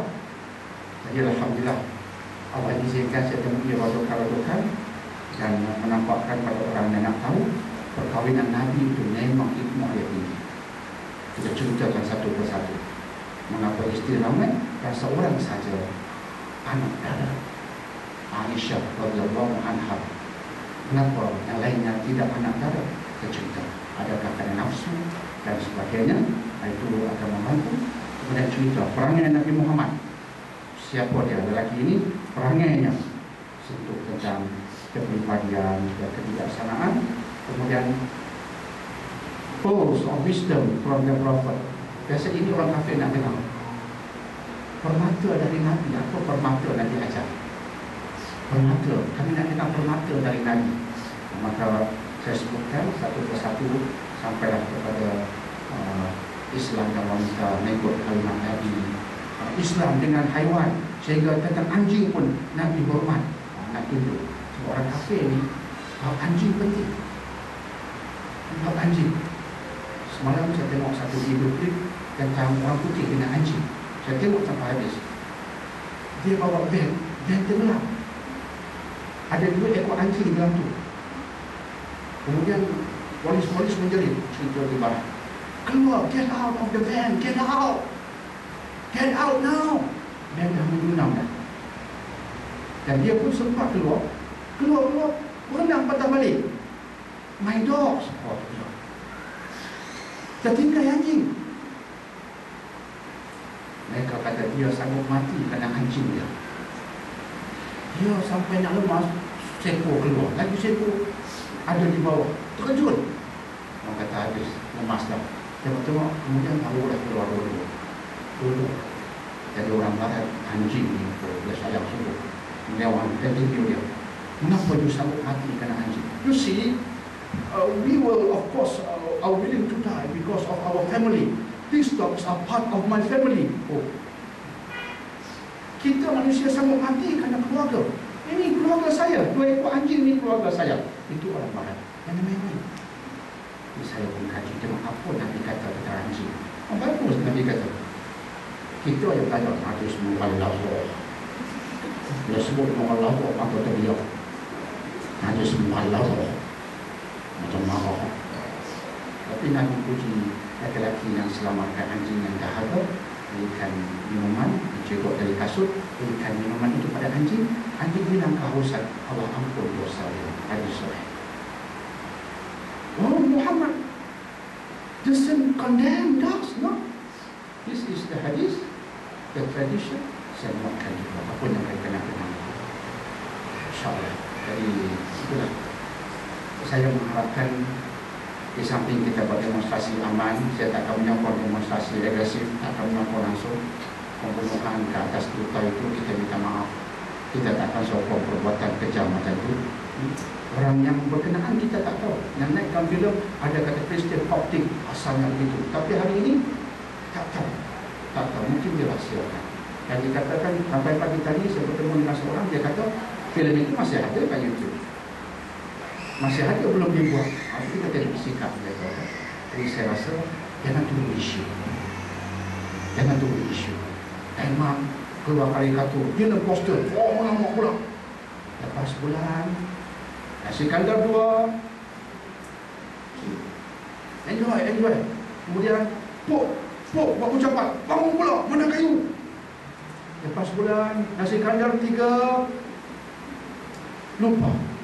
Allah, innocent seorang Muslim, mana kayu. Semua emosional pada waktu-waktu ada isu. Waktu biasa tak main peranan dan sebagainya. Tapi kita jangan tunggu isu. Jika ada isu, kena ditanani, kita setuju. Tapi jangan tunggu isu, main peranan. Di Malaysia, tolong sebarkan Islam kepada non-Muslim. Berikan buku, berikan hadiah, jangan lupa. Kalau beri buku, letak di atasnya satu coklat Cadbury.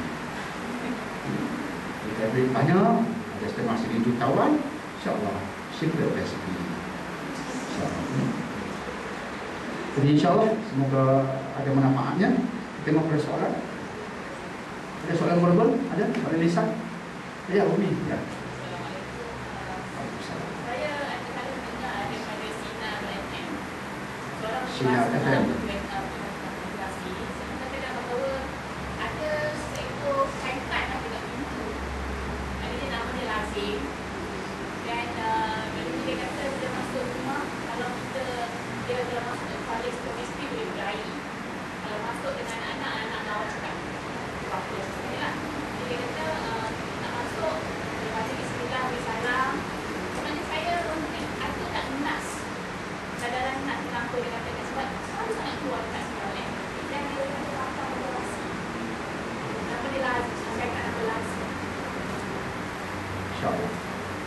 Nas umum dan nas khusus ada. Nas khusus bila kita masuk ke rumah bagi salam. Itu nas. Nasnya berdasarkan hadisnya. Assalamualaikum warahmatullahi wabarakatuh. Ada orang sebab kita tahu memang ada makhluk lain di situ, malaikat dan sebagainya. Jadi itu satu, itu nas. Kemudian harus kalau kita baca ayat Quran, itu nas umum. Nas umum iaitu kalau di rumah itu, di bilik itu kita baca Quran, maka malaikat di langit akan nampak rumah yang dalamnya dibaca Quran seperti kita melihat bintang di langit. Kalau kita di bumi melihat ke atas, waktu malam terutamanya nampak gelap, tapi bintang nampak bergelapan. Maka kiasannya malaikat di langit dan rumah kita isikan dengan Al-Quran, maka dia juga melihat rumah kita dari atas seperti bergelapan, seperti bintang. Rumah kita jadi bintang bagi malaikat jika dalamnya kita mengaji Quran. Itu nas umum yang sahih. Jadi boleh kita gabungkan, tak apa, tak salah. Sebab itu saya suka juga nak berpesan di sini. Kalau kita pergi ke hotel ataupun masuk rumah kita sekalipun, apatah lagi di bilik-bilik yang kita pergi sekali-sekala, atau tempat-tempat yang kita tak pernah pergi, cuma kita sampai sekali-sekala sebab urusan-urusan tertentu. Bagi salam. Assalamualaikum warahmatullahi wabarakatuh. Dan jangan lupa baca Fatihah. Fatihah umum kita, nas umumnya ada. Kemudian Nabi kata 3 pul untuk lawan iblis dan syaitan. 3 pul itu nas umum, memang nas umum. Dan kita berdepan kadang-kadang memanglah ada gangguan-gangguan dan tak mustahil, terutama hotel dan nak sebut nanti tuan-tuan takut pula, terutamanya jenis resort lah, resort yang homestay, ya, terutama jenis homestay, nanti tuan-tuan bukan takut pula. Saya bicara rumah di tempat, bila saya sebut itu ada seorang ustaz subur, dia subur, ustaz. Dia tunggu habis ceramah saya pun selesai, saya nampak dia subur. Ada apa tak kenal ni, saya dah nanti saya setuju. Lepas ni aku mesti nak jumpa dia, nak salam lagi, nak senyum, nak tengok muka dia. Kemudian dia yang cari saya. Dalam kesibukan saya jumpa pak dia kata, waktu sebut homestay kan, saya memang buka homestay. Oh patutlah musubun. Saya ingat tak laku lah homestay saya. Siapa saya ada ceramah yang kedua, saya akan sebut tak semua homestay macam tu. Okey, terima kasih. Jadi ya betul, tak semua macam tu. Tapi di tempat-tempat itulah seringkali kita bertemu. Sebab itu insya-Allah bagi salam Fatihah 3 pul dan bagus bila kita baca itu kita hembus insya-Allah. Dan jangan lupa lah selepas itu tak berhenti lah sekali itu kan, taklah berhenti sekali itu. Ada habis 3 pul. Okey, aku tak begitu. Lepas itu kita ikut ibadah. Tapi pintu masuknya begitu. Dan memang pengalaman saya dan keluarga pun memanglah pernah berlaku macam tu. Dan ada kadang-kadang dia ganggu, tapi dia ganggu tak kuat. Saya seringkali kalau orang yang pernah dengar ceramah, saya nak ceritakan masa saya medical officer in charge di Kubang Semang, doktor in charge di Kubang Semang, dia pusat kesihatan luar bandar. Kami wajib pergi hospital besar, hospital daerah, dan jika mau lepas hospital daerah pergi ke luar bandar. Dia ambil pengalaman. Jadi saya ambil pengalaman pergi hospital besar, tu hospital daerah BM. Kemudian di luar bandar dapat Kubang Semang. Orang kata, Allah hampir tempat Semang. Jangan main-main, dia kawasan BMO, saya kata. Jangan main-main, nama Kubang Semang tapi dia bandar istimewa. Tapi dia luar bandar di Pantai Sebelah Pinang. Dapat satu ratus kolonial. Punyalah besar, tak larat nak jaga. Rumah itu bayar 100 saja sebulan, tapi rumah besar untuk medical officer. Sebelah saya doktor Cina, dentist. Ini pasal kosong. Saya sampai kosong, tak terjaga. Saya percaya yang staff-staff kan, staff-staff bawa saya tu ramai situ, orang Islam lah tu. Pakcik pasal kosong. Sebab doktor yang lepas dia duduk di sana, doktor dia duduk di sana, setiap malam dia kena angkat. Kemudian dia lari keluar, dia Kristian. Boleh pakcik buka, saya nak tengok masuk. Buka memang setiap tingkapnya ada paku. Kepercayaan kan, ada mulai paku ni dia banyak hantu pun jangan takut. Setiap tingkap ada paku, saya faham. Bincang dengan isteri, okey kan, duduk, insyaAllah. Maka saya duduk di rumah itu 3 tahun. Alhamdulillah, tak ada sekali pun kami diangkat. Kalau angkat saya tu okey juga, tapi pancong ni rumah besar dekat atas pancong, angkatlah aku pergi ke pancong, tak angkat juga. Tapi yang saya tahu memang setiap hari memang lebih pelik ada. Tapi tak mahu cerita banyak lah, tapi nak cerita pengalaman. Bunyi pelik aja. Rumah tinggi, tangga besar. Setiap malam mesti ada kaki naik tangga pergi bilik sebelah. Kalau saya berceramah, terjadi isteri seorang ke rumah. Tengah malam ke-12, dia dengar kereta pergi depan. Kereta saya. Buka pintu, tak ada apa. Tutup balik. Ngaji Quran lagi. Tapi duduk situ 3 tahun. Alhamdulillah. Hanya gangguan begitu saja. Dia cuma 4 visi, tapi tak lebih lagi. Itu pengalaman yang meyakinkan saya. Saya tak cerita kosong, meyakinkan bahawa insyaAllah buatlah apa nanti Tuhan, insyaAllah. Memintanya itu saya perkembangkan. Jadi buatlah insyaAllah. Dan saya yakin akan dapat bantuan insyaAllah. daripada Allah Subhanahu Wa Taala, insya-Allah. Ya. Tadi ada yang mengatakan cerita saya mampu pasal Yasin. Sekolah-sekolah sekarang seolah-olah macam wajib lah. Dia macam wajib baca Yasin untuk PSR, SPM dan sebagainya. Sekarang jenis fenomena ni memang dah bertambah. Dan juga lah kepada tadika saya, anaknya di PSR. Anak PSR pukul 11 pagi. Dia patutnya mengajar pukul 11 pagi. Dia berhenti, dia balik rumah, dia baca Yasin. Lepas tu tanya tak boleh baca masa lain, tak boleh. Dia kena baca masa tu anak mengajar teruskan. Jadi saya tak semua ada masuk tu rapat nanti. Sebab kenapa kata tadi saya bincang dengan suami juga pasal pensel, bawa untuk sebagainya, eraser sebagainya. Ada yang masuk tu rapat. Ya, bagus soalan ini. Ini tanya Pak Yasin. Ini pun ada kepelikan. Dan trendnya merata. Nak ambil UPSR, baru ni kan UPSR baru habis. Allah, lagi seminggu UPSR. Baca Yasin perdana. Dia ada baca Quran hari-hari itu tak perdana kan? Ni baca Yasin perdana. Apa dia perdana ni? Sekali itu baca Yasin perdana, hebat sangat kan baca Yasin kerana UPSR. Kalimat itu pun dah menyebabkan kita rasa sesak nafas. Kemudian baca Yasin, bagi saya tak apa lagi. Baca Yasin, kemudian dengan keberkatan Yasin.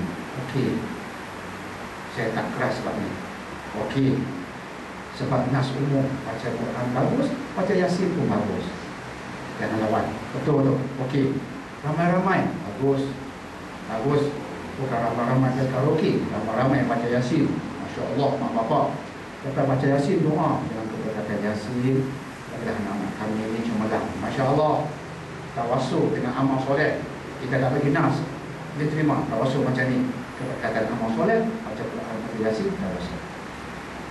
Kemudian ada botol, baca Yasin.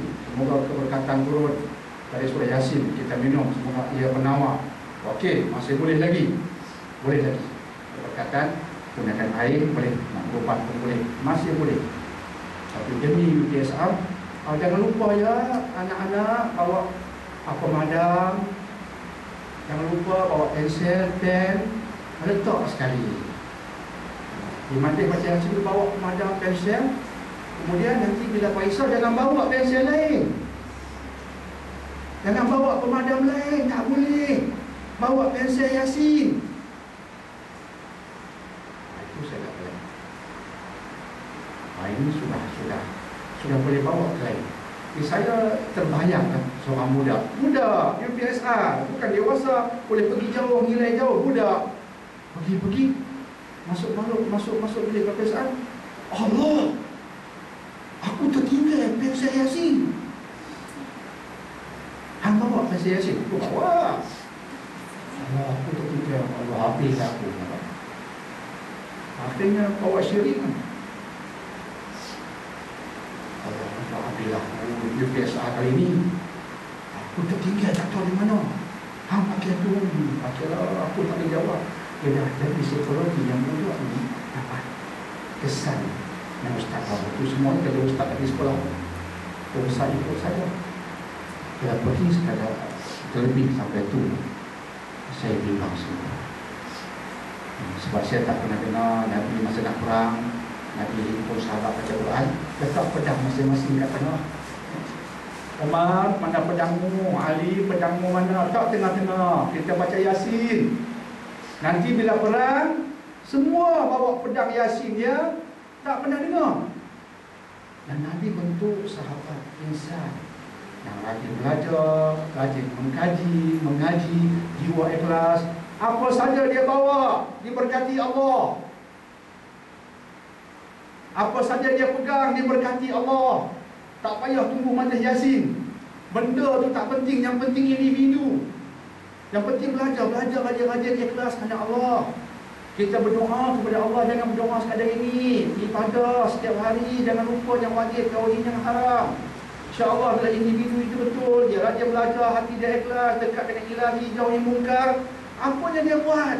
Dia pegang pen itu digunakan untuk kebaikan. Bukan pen tu pen Yasin, tapi dia itu bawa roh Yasin, dia. sekarang semua nak pilih Yasin. Ini saya nak pesan pada ustaz tu, jangan lupa baju sekolah. Baju sekolah, baju sekolah seluar, singlet, yasinkan, yasinkan. Itu semua yang masuk bilik peperiksaan, yasinkan. Takkan gila punya kerja kan. Maksudnya, astagfirullahaladzim, apa tadi? Itu saya dah bimbang kat Malaysia, cara penekanan agama ni, saya bimbang. Saya dah tahu cara kita. Untuk anak saya kata tak payah, kan? Tak payah. Ayah takkan buat baca Yasin untuk kamu.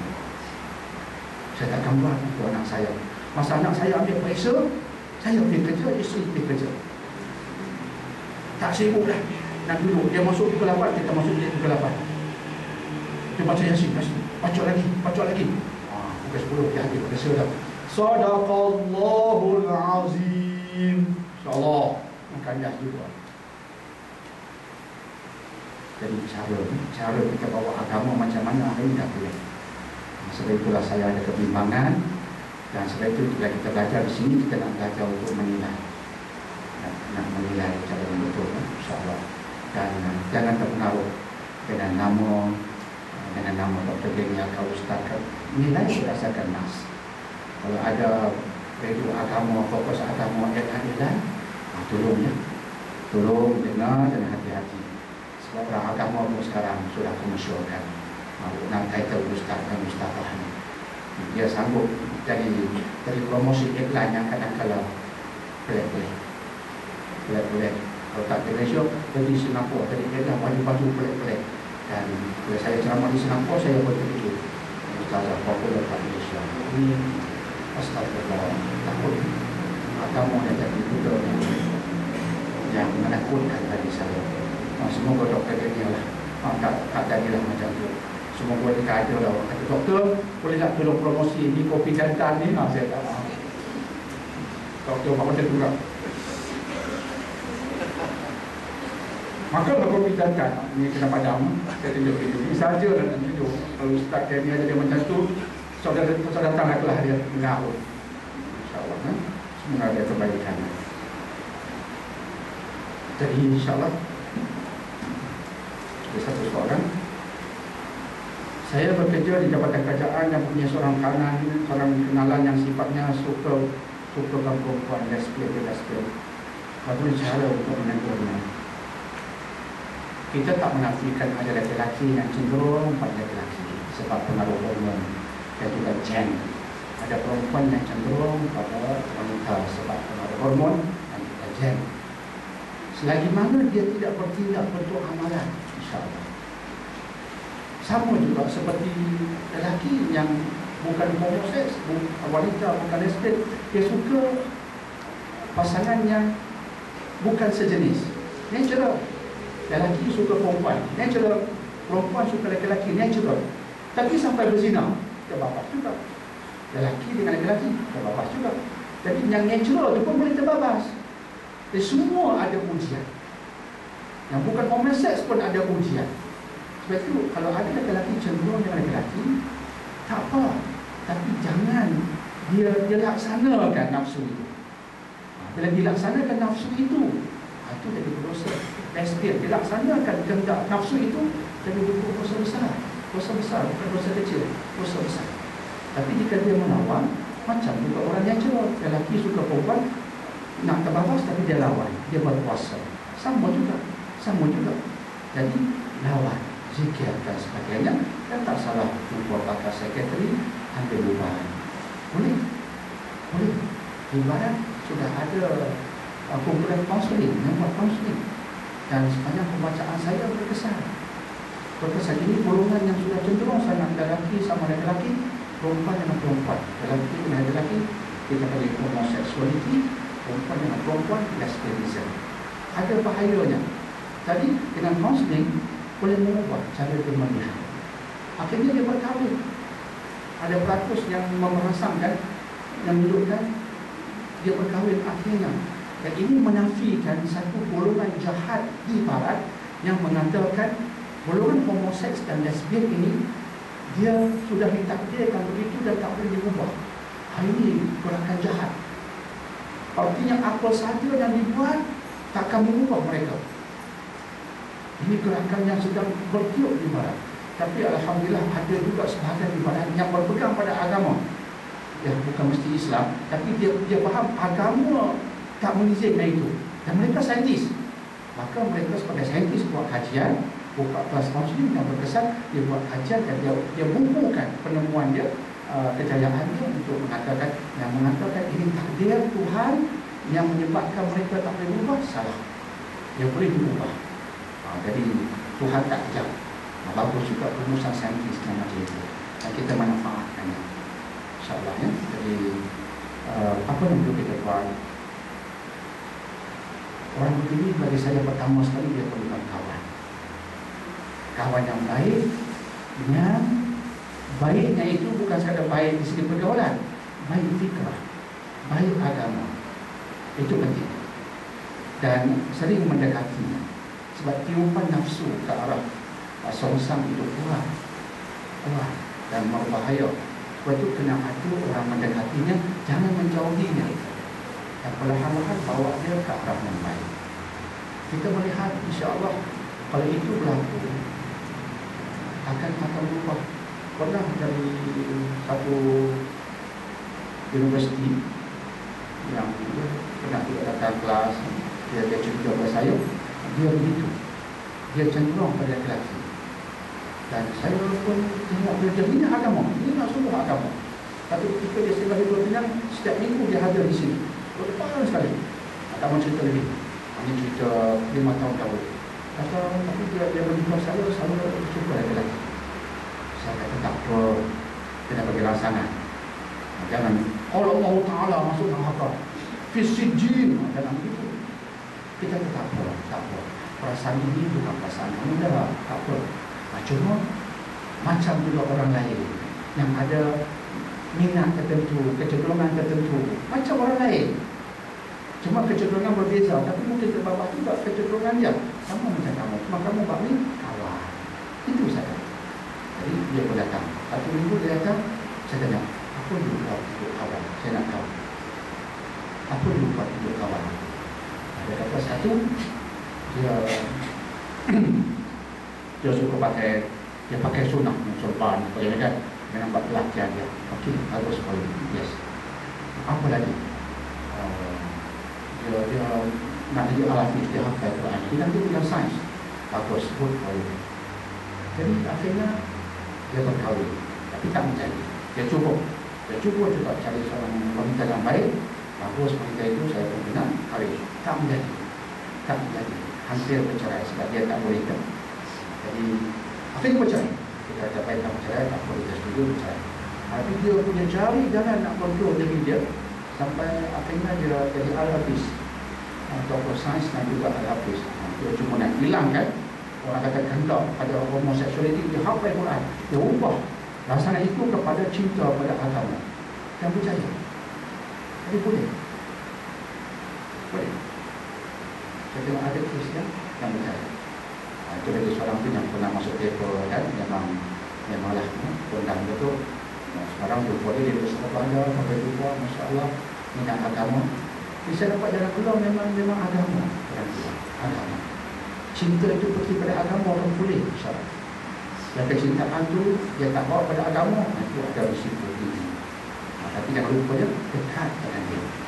Dekat dengan dia, jangan jauhi dia, dekat dengan dia, bawa pada agama. Jangan kasar, jangan hentam, jangan kutuk, jangan sebut sijin for you, jangan. Itu kalimat-kalimat yang bahaya, insyaAllah. Jadi Allah Ta'ala bersawab. Saya nak cukup ini, insyaAllah. Saya minta satu lagi hajat saya kalau boleh kita dalam kelas ni tolong doa juga pada ibu doktornya supaya Allah bagi yang terbaik. Saya tak minta lah minta ibu dia sembuh dan bagi yang terbaik. Semalam kami kesibukan sebagai para rakyat lagi sekali dan saya arahkan doktor di hospital jika berlaku lagi serangan tunggu yang itu, jangan buat apa-apa lah. Dia akan menunjukkan sepakat dah tenang.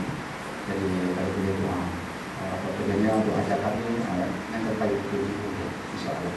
Kalau Allah nak ambil pun dalam keadaan yang terbaik insyaAllah. Allah Ta'ala bersawab. Apa yang baik daripada Allah Subhanahu wa taala dan lemah yang kurang kelemahan saya sendiri. Aku berlihat Allah Subhanahu wa taala.